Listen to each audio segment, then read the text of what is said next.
The year was 1775. The air in Boston was thick with the scent of salt, gunpowder, and the bitter tang of rebellion. But thousands of miles away, in the humid emerald delta of Bengal, another kind of fire was smoldering.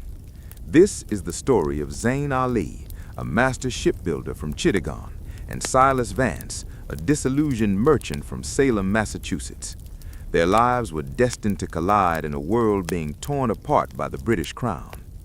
Zain Ali stood on the banks of the Cornwallis River, watching the East India Company's red-coated soldiers seize his family's shipyard.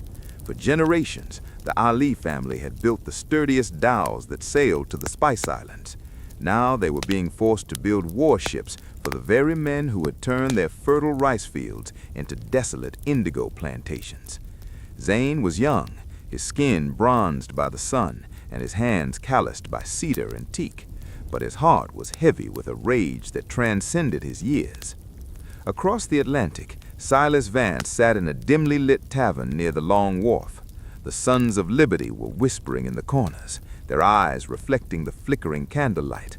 Silas had lost his younger brother at the Boston Massacre, and his fleet of merchant vessels had been crippled by the Stamp Act and the Tea Act. To the British, Silas was a smuggler.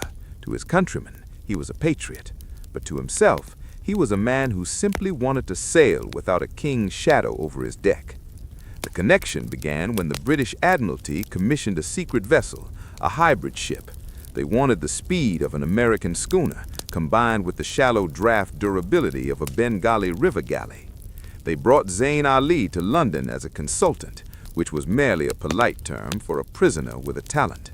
It was there, in the foggy docks of the Thames, that Silas Vance, working as a double agent for the American rebels, first encountered the man from the East. Their escape from London was a feat of sheer desperation.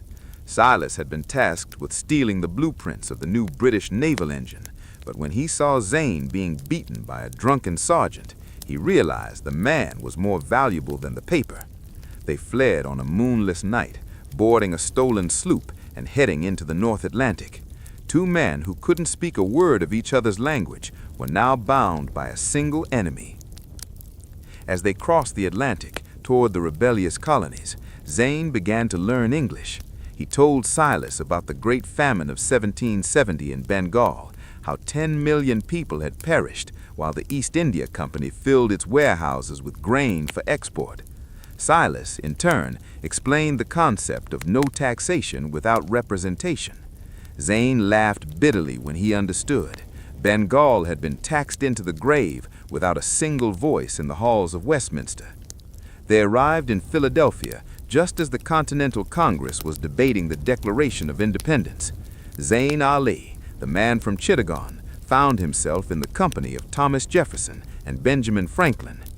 Franklin was fascinated by Zain's knowledge of monsoon patterns and celestial navigation used in the Indian Ocean. He realized that the American Revolution wasn't just a local skirmish, it was the first crack in a global empire.